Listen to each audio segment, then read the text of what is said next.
자, 오늘은요, 회개는 타이밍이다. 다 같이 시작. 회개는 타이밍이다 라는 제목으로 말씀을 드리겠습니다. 자, 인사하겠습니다. 여러분 뭔지 아시죠? 제가 God is good all the time. 한 번만 더 제가 God is good all the time. 꼭 여러분 이 주님의 선하심이 여러분 오늘 아침에도 임하시기를 축복합니다. 여러분 혹시 사시면서 인생은 타이밍이다 이런 얘기를 들어보신 적이 있으시죠?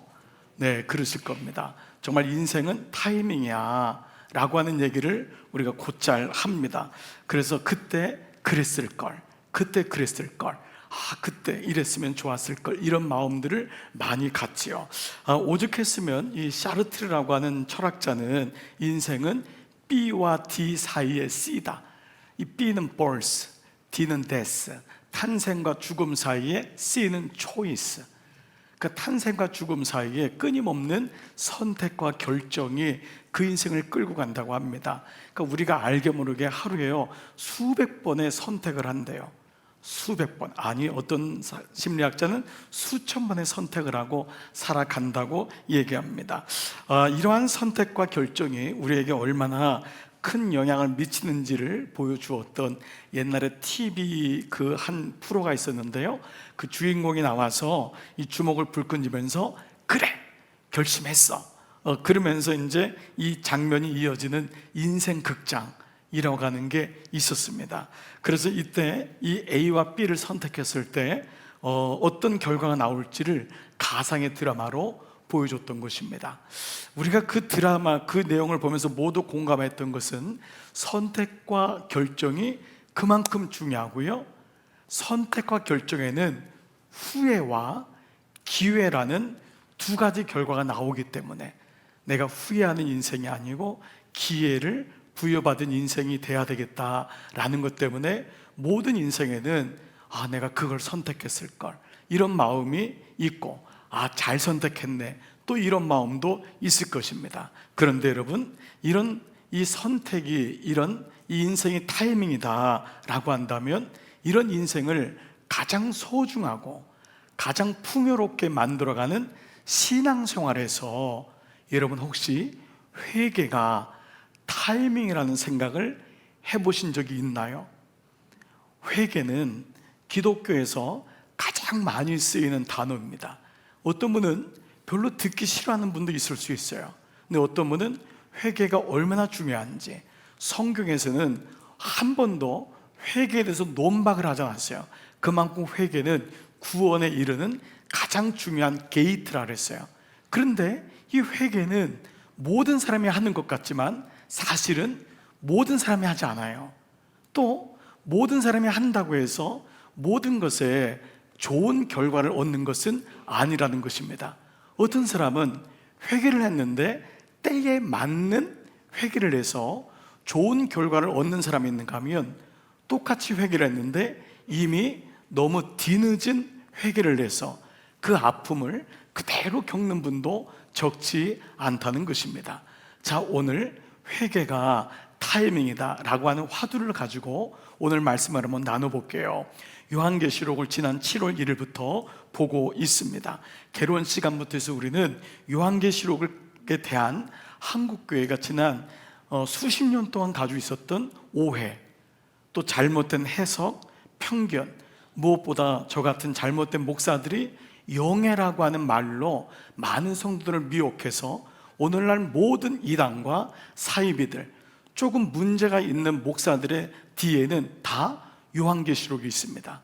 그만큼 계시록 말씀은 성도들이 많이 읽지 않기 때문에 이것을 영해라고 하는 말로 미혹하기가 너무 좋고, 오늘날 우리의 젊은이들을 가장 많이 빼앗긴 신천지, JMS 이 두 배경에는 다 요한계시록이 있습니다. 여러분, 이걸 뭘 의미하죠? 요한계시록이 그만큼 많은 사람에게 잘못 내려오고 있다는 거예요.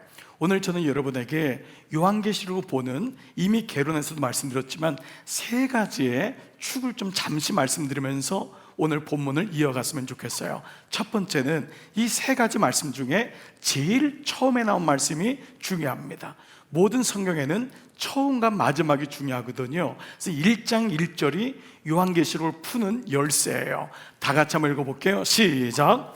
예수 그리스도의 계시라. 짧은 말씀이지만 이 계시가 누구냐? 예수 그리스도라는 거예요. 이건 동격이에요.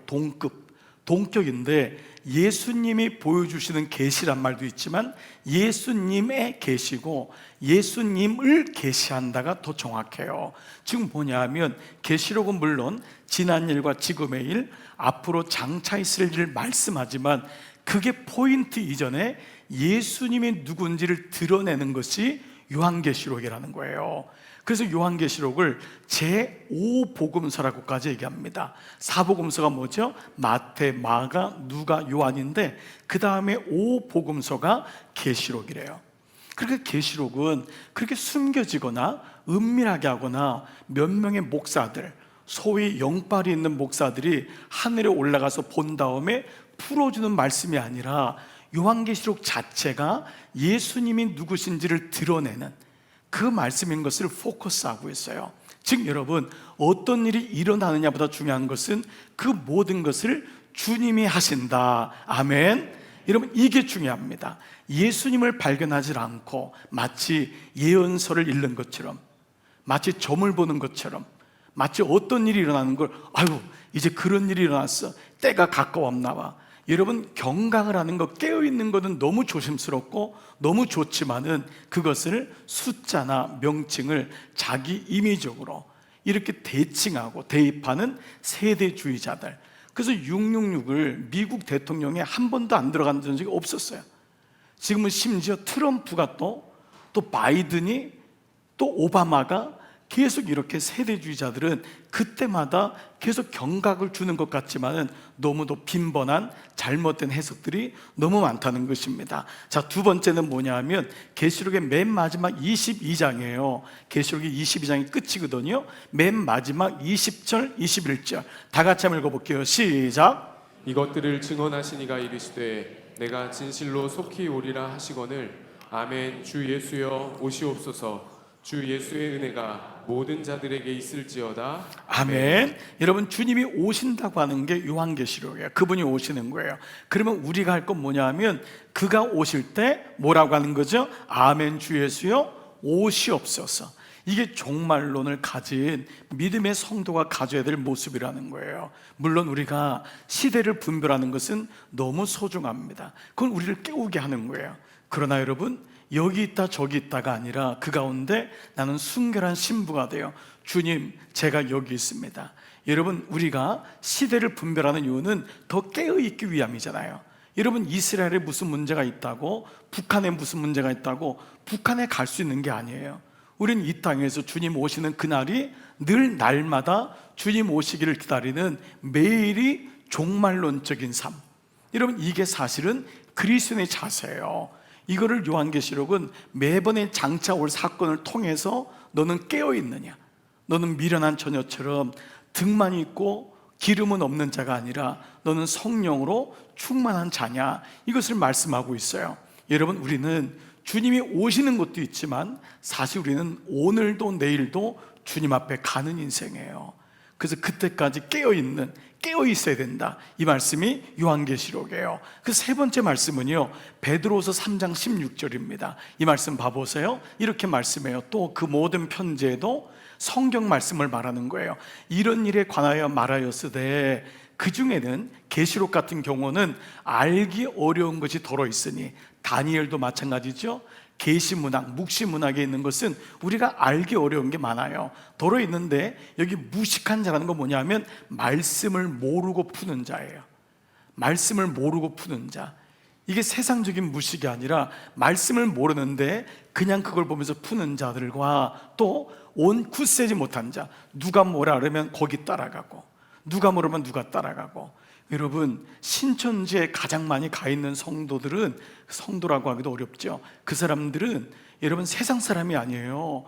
교회에 있는 사람들이에요. 교회에 있는 사람인데 계시록 풀어준다고 하고 뭐 신기하거든요. 막 이 청생말이 뭐라 그러고 오늘도 이 황충이 뭐라 그러고 그걸 얘기를 하니까 그게 그거 같거든요. 그래서 계속 브레인워시를 시키는데 마지막에 신천지가 딱 등장하는데, 이만희가 등장하는데도 워낙 브레인워시가 되니까 나중에는 그냥 믿는 거예요. 이게 사람의 머리의 한계입니다. 그게 무식한 자와 굳세지 못한 자들이 다른 성경과 같이 그것도 억지로 관주 성경 보니까 또는 교묘하게 억지로 대입하면 안 돼요. 교묘하게 이걸 맞추면 안 돼요. 풀다가 결국 스스로 멸망에 이르느니라. 세 가지 말씀이 여러분에게 계시록을 푸는 정말 좋은 키가 됐으면 좋겠고요. 그래서 오늘도 이 말씀을 통해서 이제 함께 나누겠는데, 자, 1장부터 3장까지는 소아시아 7교회, 여러분 기억하시죠? 그 7교회에 대한 말씀을 한 주간도 말씀을 들을 때마다 기억하고 선포하고 아멘 하셨지요? 이거 하셔야 돼요. 안 하시면 안 돼요. 이 말씀이 내게 자꾸 새겨져야 돼요. 자, 그렇고 4장부터 5장이 천상의 예배예요. 가장 영광스러운 예배가 어떤 모습인가, 그것이 4장 5장이고요 6장부터 마지막에 종말에 임하는 재앙이 옵니다. 첫 번째가 7천사가 인을 떼는 거예요. 봉해진 말씀을 떼니까 그 말씀 안에 구원에 대한 말씀과 임박한 재앙에 대한 말씀이 나와요. 그리고 7가지 인, 그 다음에 이제 8장부터가 7 나팔이에요. 그 3가지 재앙인데요, 7인, 7 나팔, 그리고 앞으로 보게 될 7 대적. 이것은 마지막 때의 심판이 어떠한 모습으로 임하는지를 말씀해요. 자, 7 나팔이 나오면서 하나님을 거역한 이 세상 사람들, 우리 모두에게 하나님이 돌아오라고 하는 메시지를 보냅니다. 그러니까 재앙은 고통을 주기 위함보다도 돌아오라고 하는 메시지예요. 그냥은 안 돌아오거든요. 고난을 통해서, 마지막 임박한 진노를 통해서 돌아오라고 하는 메시지를 받아요. 특별히 나팔은 구약에 134번이 나와요. 이 4번은 여러분 아시죠? 이 절기 때마다 나팔을 불었습니다. 그리고 유거절에 이 절기 때 구원받을 때 나팔을 부른 거예요. 예배 때도 나팔을 불었어요. 그러니까 예배로부터, 그리고 예배 때 나팔과 수금, 찬양으로 또 불려진 게 사용한 게 나팔입니다. 그러다 기도원 때는 언제죠? 전쟁이 일어났을 때, 군사 모집할 때 나팔을 붑니다. 그리고 이제 계시록에 와서는 뭐냐면 준엄한 심판이 있을 때, 경고의 메시지, 다가올 심판을 알릴 때 오는 것이 바로 이 나팔입니다. 그래서 8장부터 7 천사가 나팔을 하나씩 받아서 부릅니다. 자, 불게 되는데 그때에 놀랍게도 나팔의 재앙이 임하기 전에 8장 4절에 이런 말씀이 들어와 있어요. 자, 잠깐 보겠어요? 향연이 성도의 기도와 함께, 기도가 향인 거예요. 우리가 기도는 땅에 떨어지지 않는다. 기도가 향인데 기도와 함께 천사의 손으로부터 하나님 앞으로 올라가는지라. 자, 이 말은 뭐냐면은 마지막 때에 이렇게 나팔이 불어지고 다가올 심판이 있지만은 그 가운데 구원받은 성도의 모습이 무엇인지를 말씀하고 있는 거예요. 그 가운데 기도의 향은, 그 향연은, 예배의 향은 기도와 함께 올라간다는 거예요. 구원받은 성도가 끝까지 기도를 멈추지 말아야 한다는 모습이 재앙과 함께 있는 것은 구원받은 성도가 어떤 모습을 가지고 이 땅에서 그 마지막을 기다려야 되는지, 깨어있는 자의 모습이 어떤지를 얘기하면서 이제 하나님은 이제 하나씩 첫째 나팔부터 붑니다. 자, 첫째 나팔이 불리니까요, 피 섞인 우박과 불이 땅의 3분의 1을 칩니다. 둘째 나팔, 셋째 나팔에는 바다와 강들의 3분의 1을 치게 돼요. 자, 그리고 넷째 나팔에는 해와 달의 3분의 1을 치면서 온 땅에 어두움이 오게 됩니다. 이게 뭔지는 모르지만 마지막 때에 이런 큰 심판이 온다는 것을 얘기해요. 그리고 오늘 본문의 5번째는요, 하늘에서 떨어진 천사가 무저갱의 열쇠를 받습니다. 무저갱은 지옥을 의미하잖아요. 그 무저갱에 있는 이 열쇠를 받으면서, 무저갱이 열리면서 하나님의 허락을 받은 황충들, 이 사단의 졸개들, 이 귀신들이 올라오는 장면이 오늘 올라옵니다. 이 모습이 어떤지를 얘기하는데, 이 사람들이 와서 사람들을 괴롭히는데 이 황충은 오직 이마에 인을, 하나님의 인을 받지 아니한 사람만 괴롭혀요. 이건 뭐냐 하면 하나님을 거역하고 이 7인때 기회를 줬는데도 끝까지 하나님을 거역하고 죄를 짓고 하나님 떠난 그 사람을 향해서 하나님이 다시 그들을 깨우는 일이 일어납니다. 5개월 동안 있다는 것은 물론 긴 시간이지만 그 시간 동안에 다시 회개할 기회를 주시는 게 오늘 본문인 거예요. 그러니까 오늘 본문은 황충이 무엇냐, 여기에 대해서 여러 가지 의견이 있지만 이것보다 더 중요한 것은 이게 이거다, 이게 아니라 그것보다도 그 극심한 환란이 오는데도 놀랍게도 오늘 말씀에는 회개하지 않아요. 여러분, 내일 말씀 보면은 어마어마한 군대가 일어나서 인구의 3분의 1이 전쟁으로 죽습니다. 옛날 1000년 전에는 이게 과연 어떤 전쟁이 일어나도 지구의 3분의 1이 죽는 건 상상도 못했잖아요. 근데 우리가 왜 지금이 말세지말이라고 하냐, 인간이 만들었던 이 욕망의 핵폭탄, 이런 것이 정말 터지기만 하면은 인구의 3분의 1 죽는 거는 가능하겠구나 라는 걸 우리는 어느 정도는 유추할 수 있을 거예요. 자, 그런데 문제는 뭐냐 하면 그때가 됐는데도, 그래서 인을 받지 아니한, 하나님 말씀이 없고 하나님을 거역하고 자기 생각대로 사는 그 사람들이 5개월 동안 고통을 받는데, 이 고통이 얼마나 심한지 여러분, 이 고통이 죽고 싶어도 죽지 못하는 거예요. 얼마나 이게 정신적인 고난이 많은지 죽고 싶은데도 죽지 못하는 그런 말씀이 6절에 보세요. 그날에는 사람들이 죽기를 구하여도 죽지 못하고 죽고 싶으나 죽음이 그들을 피하리라. 어떤 건지 몰라요. 그러나 죽고 싶은데 죽을 수가 없는 거예요. 마치 병원에 실려갔는데 막 고통을 찌르는데 죽지를 못하는 거예요. 얼마나 심각한지 뭔지는 모르겠어요. 자, 그런데 이들의 정체가 뭐냐 하면은 11절에 그들에게는 왕이 있어요. 그들에게는 왕이 있는데 무저갱의 사자라, 지옥을 섬기는 지옥의 사자라. 히브리 말로는 동그라미 보세요, 아바돈이고 헬라어로는 그 이름이 아볼루온, 똑같은 단어인데요, 파괴자, 멸절자, 처형자라는 거예요. 그러니까 이 귀신과 마귀의 존재는 뭐냐 하면 도적질하고 빼앗고 죽이는 자예요. 그러니까 끝까지 이것을 행하는 거죠. 자, 말씀드린 대로 저는 이 말씀에 이제 내일 말씀을 묵상할 텐데, 여러분 같으면 어떨까요? 이렇게 극심한 고난이 오면 사람이 회개해야 될 것 같잖아요. 돌아오고. 그런데 그렇지 아니에요. 사실 이제 내일 묵상할 20절, 21절을 보면 제가 처음에 이 말씀을 묵상할 때가 기억이 나요. 저는 이 말씀을 너무 심각하게 묵상하다가 20절을 읽다가 이렇게 묵상한 적이 있었어요. 자, 이 재앙에 죽지 않고 남은 사람들은 저는 여기 다음이 회개하고 라고 생각했어요. 그런데 그들은 뭐죠? 자기 손으로 행한 일을 회개하지 아니하고. 이게 인간의 모습이라는 거예요. 그래서 지금은 구원받지 못한 백성들이 이렇게 참혹하게 마지막 심판을 받는데, 이것은 구원받은 우리에게도 준엄한 경고가 되는 거예요. 구원을 받은 것만이 아니라 구원을 이루어 나가야 되기 때문에 나는 하나님의 자녀이지만 자녀의 삶이 내 안에 있는가 또한 보게 되잖아요. 늘 우리의 구원을 점검하는 거잖아요. 그래서 저는 당연히 이 사람들이 회개하고 라고 할 줄 알았는데 회개치 아니하고 오히려 지금까지 섬겼던 여러 귀신 또는 보거나 듣거나 또 다니거나 움직이지도 못하는 금과 은, 동, 이게 뭐예요? 생명이 없는 물질, 여기에 탐욕이 걸려서 돈을 붙잡고 있는 거예요. 자기가 죽어가는데 심판이 오는데 이걸 붙잡고 있고 이것을 우상으로 만들어서 절하고 또 살인하고 복술하고 음행하고 도적질했던 것조차도 회개하지 아니하더라 라고 하는 모습입니다. 여러분, 이 모습이 사실 우리에게도 너무 적용이 되는 건 우리도 때로는 이런 모습이 있다는 거예요. 하나님을 알고 예배한다고 하지만 우리 마음이 굳어지면은 회개치 아니하고 이 마음이 있는 거죠.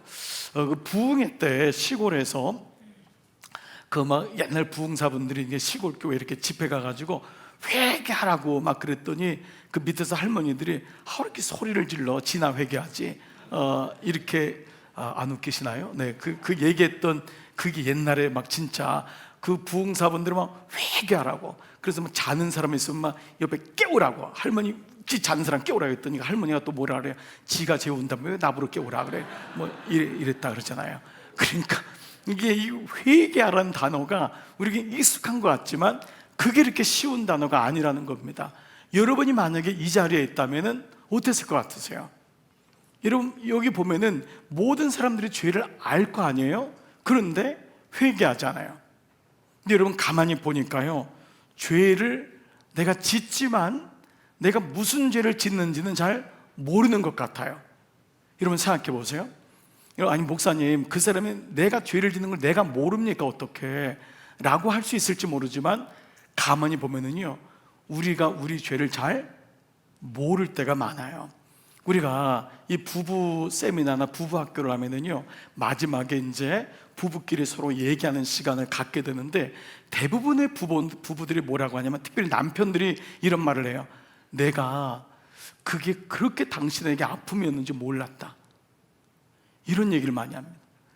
내가 그게 그렇게 잘못된 건지 몰랐다는 거예요. 그 부인은 쭉쭉 울기만 하는데 남편은 모르는 거예요. 그러니까 참 이게 어렵죠.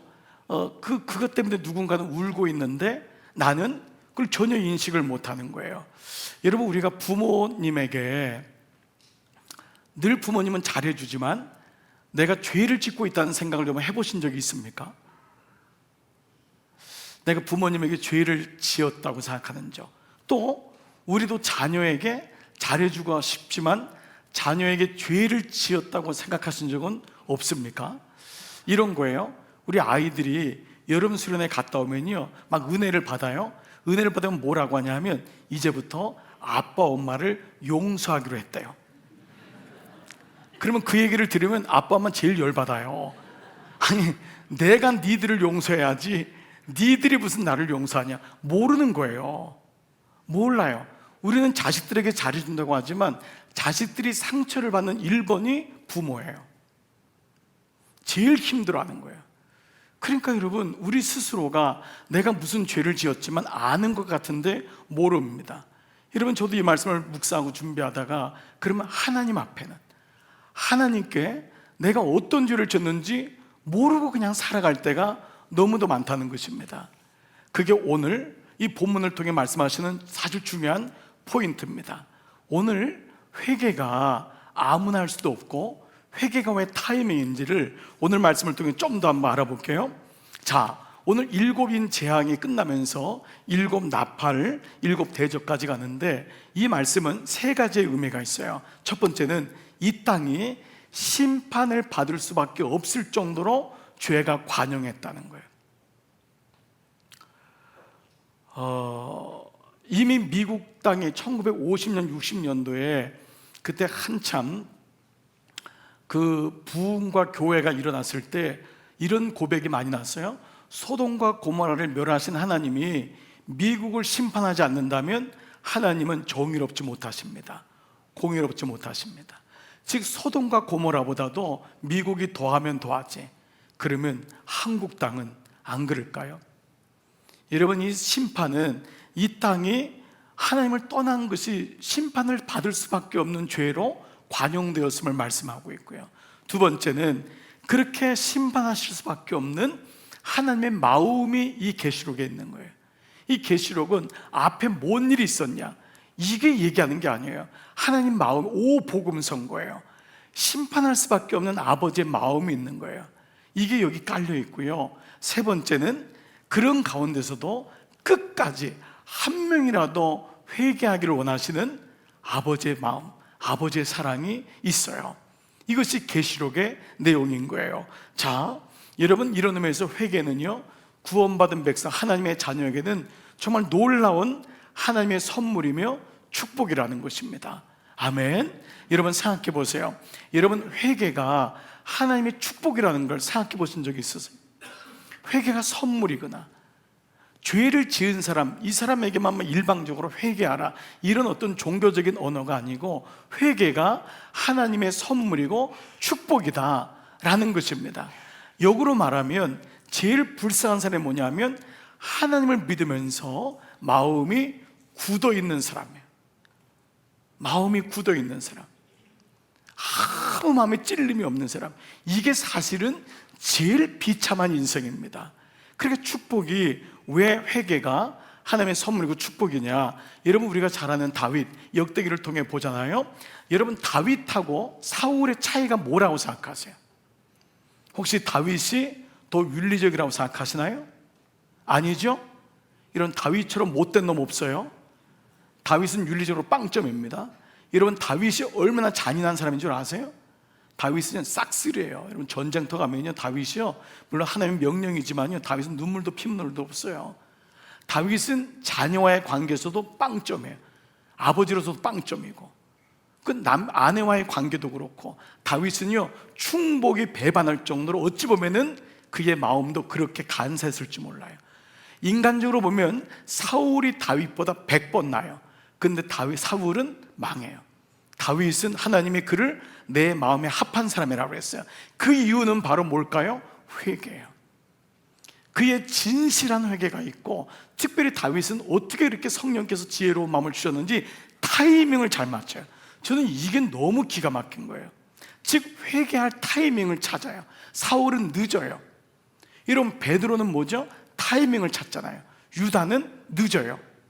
이게 참 하나님의 지혜예요. 시편 51편은 다윗의 참회신데요, 자, 그가 어떻게 했는지 보세요. 하나님이여, 주의 인자를 따라 내게 은혜를 베푸시며 주의 많은 국류를 따라 내 죄악을 지워주소서. 한마디로 하면 불쌍히 여겨달라.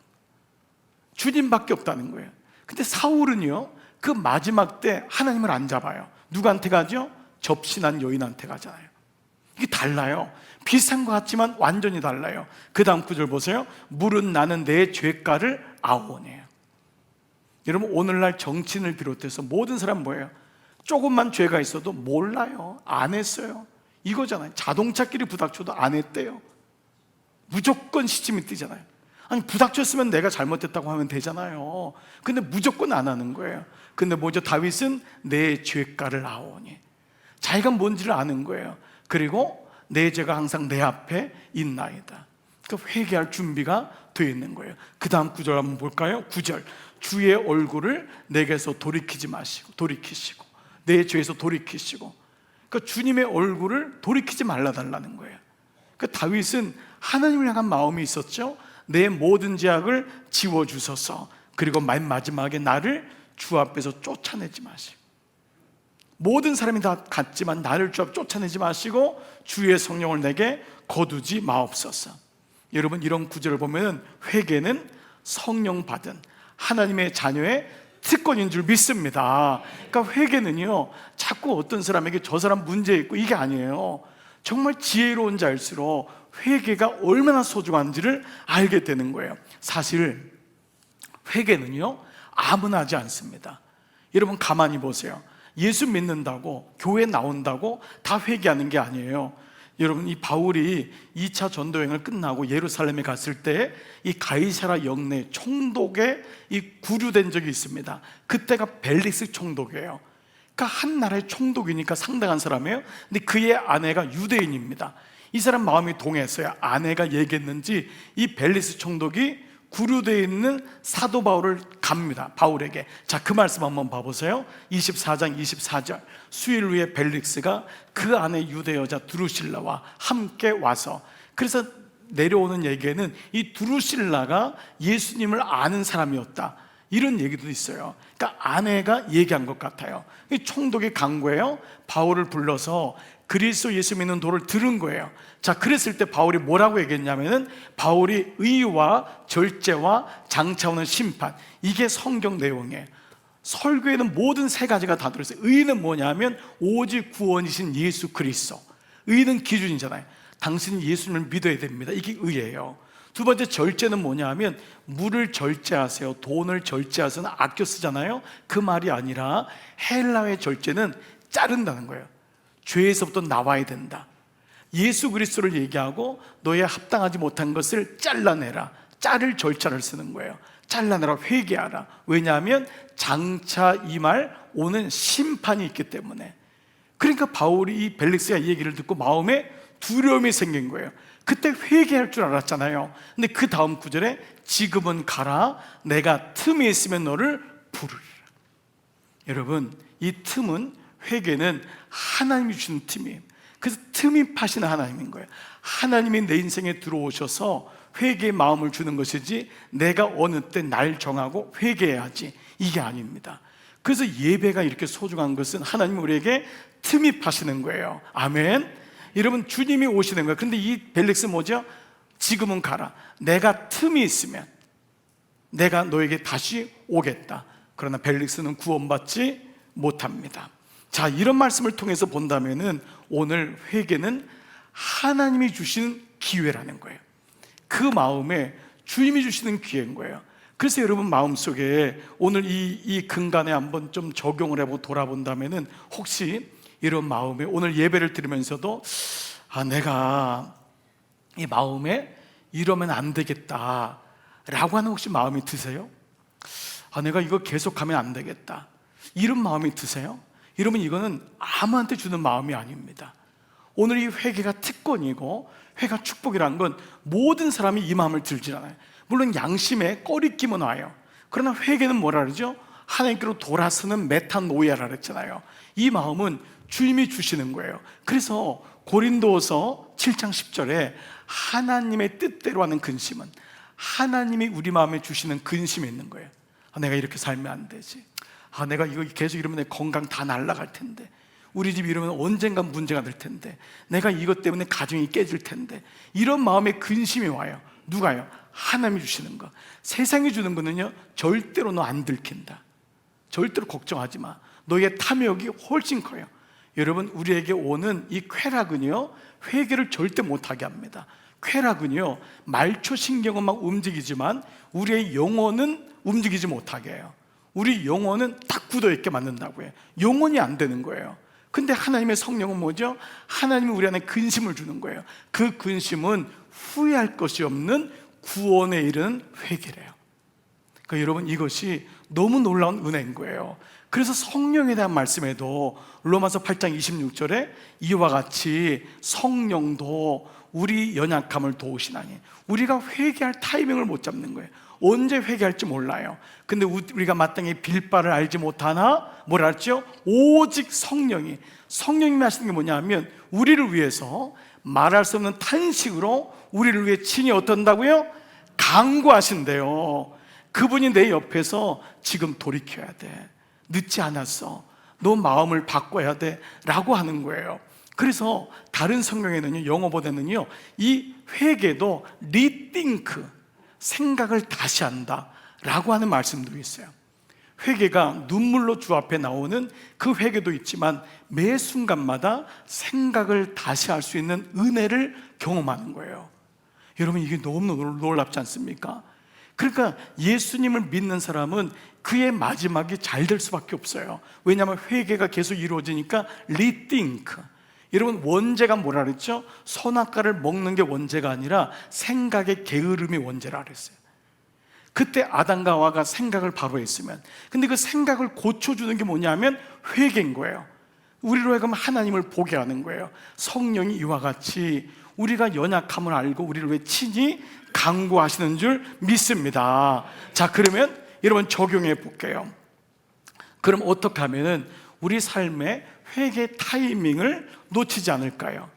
여러분, 어떤 분이 그러더라고요. 목사님, 제가 운이 좋아요, 이런 말을 하신 분이 있어요. 근데 그분은 운이 좋은 게 아니라 운이 좋은 일에 자주 이렇게 접하더라고요. 자주 이렇게 가는 거예요.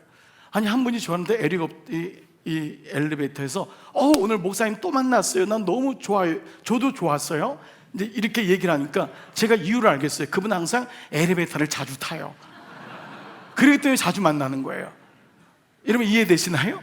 자, 여러분 가만 보세요. 타이밍이라는 것을 어떻게 우리가 한번 생각해 볼 수 있을까? 우리 삶에서 회개의 타이밍을 어떻게 놓치지 않고 자주 가질 수 있을까? 미국에 전설적인 홈런 왕이 있습니다. 베이브 루스라고 하는 분입니다. 지금까지 이 기록이 깨지지 않아요. 기자가 물었어요. 당신은 어떻게 홈런을 그렇게 많이 치십니까? 라고 묻자 이분이 이렇게 말했어요. 삼진을 많이 당하면 됩니다. 조금은 좀 이상한 말이잖아요. 아니 홈런을 많이 치는 게 뭐냐, 삼진을 많이 나가면 됩니다가 무슨 말이죠? 그만큼 무조건 타석에 자주 서야 된다는 거예요. 자기를 타석에 노출해야지 홈런이 나온다는 거예요. 우리 말씀을 연상해 보세요. 우리가 어떻게 회개 타이밍을 가질 수 있죠? 회개를 할 수 있는 영적 분위기에 자신을 자주 노출시켜야 한다는 거예요. 여러분, 누군가 술을 자주 드세요. 저한테 그러는 거예요. 목사님, 저는 술을 먹고 싶지 않은데 자꾸 안 돼요. 제가 그분의 CCTV를 돌려봤잖아요. 그랬더니 그분이 술 먹는 분하고 자주 어울려요. 그러니까 본인은 안 먹고 싶은데 마음은 원이로되 막 이러는 거 있잖아요. 육이 술 먹는데 자꾸 노출하니까 그분이 도박을 안 하고 싶대요. 근데 자꾸 도박장 앞에서 자꾸 계세요. 여러분, 이유를 아시지 않아요? 회개할 타이밍은 뭐냐면 회개할 수 있는 그 영역에 자기를 자주 노출시켜야 된다는 거예요. 이걸 믿음 생활이라고 하거든요. 엊그제 우리 금요일 성령 집회 때 우리가 붙어있는 말씀, 요한복음 15장 말씀 여러분 아시죠? 이 말씀이에요. 나는 포도나무요 너희는 가지다. 가지는 떨어지면 죽어요. 가지가는 건 붙어 있어야 돼요. 그러면 내가 붙어 있다는 게 어떤 거예요? 교회에 계속 일주일 내내 나오면은, 기도원 가서 살면은 붙어 있는 거예요? 우린 인생을 살아야 되는데 그 붙어 있는 비밀을 예수님이 뭐라고 하셨냐면 이렇게 말했어요. 너희가 내 안에 거하고, 근데 이거를 내 말이 너희 안에 거하면, 주님의 말씀이 우리 안에 거하는 것이 붙어 있다는 거예요. 이거 굉장히 중요한 거예요. 내 말이, 하나님 말씀이 우리 안에 거하면은 붙어 있기 때문에 너희의 삶이 형통할 거다. 너희의 삶이 고와 같이 될 것이 아니다. 이거를 원하는 대로 무엇이든지 구하라. 그러면 이루리라는 거예요. 자, 근데 이것을 영어 성경에 이렇게 나왔다는 걸 얘기 들었어요. Let는 뭐예요? 뭐뭐 하자는 거 아니야? Let my word become part of you. 하나님 말씀이, 나의 말이 너의 삶의 일부가 되게 하라. 이거예요. 회개할 타이밍을 자주 갖는 건 뭐냐면 말씀이 기억이 나야 돼요. 말씀이 기억이 나야지만이 그때 내 삶이 돌이킬 수 있는 확률, 타이밍이 높아지는 거예요. 여러분 삶에 말씀이 기억나지 않고, 말씀이 입술로 선포되지 않고, 말씀이 아멘되지 않으면은 아무리 여러분 여기 오랫동안 예수를 믿어도 회개할 타이밍에 접속이 안 되는 거예요. 근데 회개는 특권이고 축복이라고 했잖아요. 회개를 통해서 우리 삶이 새롭게 되는 건데, 그때마다 말씀이 들어오니까 말씀대로 살지 못하는 내 모습도 보게 되고, 작은 거지만 돌아서게 되고, 큰 것도 바뀌어지는 그런 놀라운 은혜가 우리 안에 있는 줄 믿습니다. 이런 말씀을 마무리해 볼게요. 여러분, 이 단어를 다시 한번 생각해 보세요. 회개 타이밍을 잡으라. 이거는 오만 가운데 잡을 수가 없어요. 주님 안에 거할 때예요. 주님의 말씀이 내 안에 있을 때, Let my word become part of you. 내 말씀이 너의 삶의 일부가 되게 하라. 그래서 묵상하고, 그래서 말씀을 기억하는 거예요. 그렇지 않으면 돌이키질 않아요. 저도 말씀을 묵상하고 기억하고 이게 석촌호수 한 바퀴 돌면요, 생각이 많이 정리가 돼요. 아, 내가 이 부분을 놓쳤구나. 회개해야지. 다시 돌이켜야지. 눈물을 뿌리면서 회개하는 것도 너무 또 소중하고요. 또 그러면서 삶에서 이렇게 하면 건강 잃어버리겠구나, 이렇게 하면 안 되겠구나. 하나님이 지혜를 주세요. 왜냐하면 Let my word become part of you. 너의 말씀이, 내 말씀이 너의 삶의 일부가 되게 하라는 거예요. 우리 교회는 이제 다음 주일날 맥주 감사 주일을 드려요. 여러분, 하나님이 절기를 명하신 이유는 이 절이 마디 절자예요. 대나무처럼 그 절기를 통해서 매듭을 지으라는 거예요. 매듭을 지면서 다시 나를 바라보라는 거예요. 그래서 절기는 초청하는 잔치기도 하고, 우리에게 다시 우리 스스로를 돌아보게 하는 시간이 절기인 거예요. 저희 교회는 절기가 여러분 아시잖아요. 새해 맞이, 이게 6월절이에요 6월절의 캘린더는 첫날부터가 6월절이에요 그 새해를 맞이하고, 부활절 4월달, 7월달에 전반기로 돌아오는 맥주절, 추수감사가 한 해를 마무리하는 그 4번을 맞이하면서 4번의 저녁 부흥회를 해요. 여러분, 이것을 여러분에 또 말씀드리는 이유는 뭐냐면, 이미 7년 동안 제가 우리 교회에 와서 여러분과 같이 했지만은 이 절기를 통해 회개할 타이밍을 또 갖는 거예요. 이게 제일 중요한 거예요. 회개할 말씀과 기도의 시간에 나를 노출시키지 않으면 우리의 삶은 바쁜 대로 지나가는 거예요. 그래서 그 바쁜 사람이, 그렇게 분주한 사람이 시간을 내서 기도하는 이유가, 말씀을 보는 이유가, 듣는 이유가 여기 있는 거예요. 저는 이번 금요 성령 집회 빼면은 나흘이잖아요. 저는 이번 나흘에 다 참여하기로 했어요. 나는 이번 나흘 동안 난 참여할 거예요. 아멘. 별로 놀라지도 않죠. 매일 참여한다고 하니까. 저는 저녁 스케줄을 다 비워뒀어요. 왜냐하면 이 타이밍이 회개할 타이밍이에요. 저에게는 너무너무 바빠요. 그냥 지나가면 사실 기도도 못할 때가 많아요. 솔직히요. 근데 하나님이 절기를 통해서 저를 멈추게 하세요. 저를 돌아보게 하시는 거예요. 세 가지의 이유로 여러분이 이번 절기 저녁 기도에 한번 마음을 모았으면 좋겠어요. 첫 번째, 지금 내가, 우리 가정이, 우리 기업이 위기다. 이 사람은 무조건 회개해야 돼요. 자기를 돌아보는 시간을 가져야 돼요. 리띵크, 창조적인 생각을 받아야 돼요. 하나님, 제가 위기입니다. 위기는 회개할 때 기회가 되는 거예요. 하나님이 그 시간을 주는 거예요. 두 번째, 위기는 아니지만 나는 지금이 기도할 때임을 직감합니다. 이걸 느끼는 분은 축복인 거예요. 마음이 굳어있는 게 가장 비참한 거예요. 아무것도 싫은 거예요. 이것도 하기 싫고 저것도 하기 싫고. 근데 공동체가 시간을 정해서 우리가 다시 지금이 기도할 때다, 주님이 주시는 음성을 들을 수 있어야 돼요. 여러분, 최소한 이 음성이 들려야 돼요. 지금이 일할 때도 있고, 지금이 사랑할 때고, 지금이 여러분에게 많은 때지만 기도할 때라고 하는 이 음성이 들려야 돼요. 세 번째, 나는 잘 모르겠지만 말씀과 기도를 쌓아야 하는 때임은 내가 안다.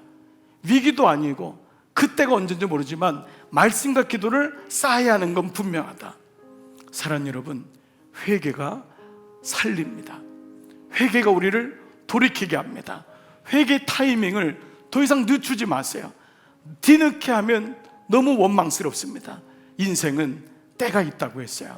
타이밍이라면 돌이키게 하시는 건 하물며 오늘도 여러분을 주님이 부르시고 예배로 부르시고, 오늘도 여러분에게 리띵크, 재생각을 하게 하고 창조를 하게 하고 하나님이 여러분의 마음을 만지실 것입니다. 이번 한 주간 맥주절 저녁 집회 통해서도 또 여러분의 삶을 매일마다 말씀을 기억하고 말씀을 선포하고 말씀을 아멘으로 화답하는 리띵크, 회개의 놀라운 은혜가 여러분 가운데 있기를 주의 이름으로 축복합니다. 아멘. 말씀과 노트 다 드시고 여러분 다 자리에서 한번 일어나시겠습니다. 사랑하는 여러분, 오늘은 찬송가를 부르고 싶어요. 여러분, 우리 사랑하는 우리 어르신들, 우리 교우들이 많이 불렀던 찬양이기도 하고, 우리 어머니 아버지들이 불렀던, 우리 나라를 살렸던 찬양이 바로 이 찬양 279장 인내하신 구세주여. 옛날에는 내 말 들으사, 내 말 들으사. 지금은 바뀌었어요. 내가 비오니. 여러분, 이 찬양이 여러분에게 다시 들려지기를 소원합니다. 그래서 주님, 제가 주님 앞에 다시 나가겠습니다. 이 마음 가지고 우리 이 찬양 같이 한번 고백하고 선포하겠습니다. 찬양은 위대한 능력입니다. 인내하신 구세주여, 내가 비오니. 죄인으로 하실 때, 죄인으로 하실 때 날 부르소서. 주여 주여 주여, 내가 비오니. 죄인으로 하실 때, 죄인으로 하실 때 날 부르소. 자비하신 보좌 앞에, 자비하신 보좌. 주님, 제가 꿇어 엎드립니다. 꿇어 엎드려 자복하고 회개하. 믿음 주소서, 믿음 주소. 주의 공로 의지하여 주의 공로 의지하 주께 가오니 주께 가오 상한 마음을 고치시고 상한 마음을 고치시 구원하소서 구원하소서 우리 한번 겸손히 한번 두 손 들고 고백할까요? 주여 주님 주님 내가 비오니 죄인오라 하실 죄인오라 하실 때에 날 부르소 만복 근원 예수시여 만복 근원 우리 주 위로하소서 위로하소서 우리 주와 같으시니 우리 주와 같으시 어디 있을까 어디 여러분 한번 입술로 고백해보세요 주여 주여 주여 내가 비오니 죄인오라 하실 때 여러분 오늘 말씀 기억하고 회개는 타이밍입니다. 축복입니다. 우리 이 시간 함께 고백하며 기도하며 나가시겠습니다. 살아계신 아버지 오늘 요한계시를 통해서 이렇게 많은 환난이 있지만 저들이 회개하지 않습니다. 돌이키지 않습니다. 오히려 하나님 이전에 했던 것을 그들을 행하고 아버지 이전의 모습 아버지 그대로 따라가는 모습을 보게 됩니다. 우사에게 절을 하고 음행하고 도적질하고 아버지 우리의 모습이 이와 같을 때가 많음을 주 앞에 고백합니다. 회개 이것은 주님의 축복이었습니다. 주님 여기까지 온 것 돌이켰기 때문입니다. 주님 마귀는 우리 마음을 아버지 무감각하게 하고 우리 마음에 아버지 영적인 감각을 잃어버리게 합니다. 둔하게 합니다. 그런데 주의 말씀이 들려오고 성령이 임하니까 말할 수 없는 탄식으로 우리를 깨워주시고 큰 일로부터 작은 일까지 주님 앞에 돌아서게 하심을 감사합니다. 아버지 회개의 축복이 나에게 임하기를 소원합니다. 하나님 회개의 은총이 나에게 임하기를 원합니다. 그러하기 위해 아버지 내 인생 속에 늘 회개의 타이밍이 접할 수 있는 그 은혜의 시간 주시기를 원하옵고 기도합니다. 지금이 위기입니다. 이 마음이 오는 것 주님이 가르쳐 주시는 것입니다. 지금이 일어날 때입니다. 주님이 내게 말씀하십니다. 지금이 기도할 때입니다. 은혜의 보좌 앞에 갈 때입니다. 지쳐 쓰러질지라도 지쳐서 넘어질지라도 다시 일어나게 하셔서 우리의 삶에 주님께 돌아서는 기도와 말씀이 쌓여지게 하셔서 주님 돌아보기를 원합니다. 다시 생각하기를 원합니다. 다시 돌아보기를 소원합니다. 우리의 마음과 생각을 주님께로 옮겨지기를 원합니다. 주님, 주님, 내가 비오니 죄인으로 하실 때에 날 부르소서. 내가 주님 앞에 죄인임을 겸손히 고백합니다. 다윗처럼 내 죄가를 나오니 주님 나를 겸손히 주께 의탁합니다. 오늘 이 마음을 고백하는 종들마다 주님 한 분 한 분을 만져주시기를 원합니다. 상한 마음을 만져주세요. 그 마음을 위로해 주세요. 우리 주와 같으시니 어디 있을까? 아버지 이번 맥주 감사절을 맞이하며 우리의 마음을 주님 앞에 올립니다. 주님 우리가 다시 주님 앞에 올라가 주님 내 정체성을 확인하고 주님 회개의 마음을 주셔서 돌이키고 회개하고 다시 재정립할 수 있는 은혜 주시기를 원합니다. 주님 주의 은혜로 한 분 한 분을 붙잡아 주세요. 돌이키게 해주세요. 부모가 회개하면 자녀가 돌아옵니다. 자녀가 돌아오면 부모도 돌아옵니다. 아버지 목사인 제가 회개합니다. 우리 귀한 장로님들이 회개합니다. 권사님들이 회개합니다. 주님 앞에 나옵니다. 한 분 한 분을 거저보내지 마시고 그의 마음을 위로하시고 그의 마음을 붙잡으셔서 두려움과 염려와 조바심과 쫓기는 인생이 아니라 주님 안에 주시는 구원에 이르는 놀라운 후회할 것이 없는 구원에 이르는 회개가 우리 모든 종들에게 임하여 주시옵소서. 주여 주여 내가 비오니 주여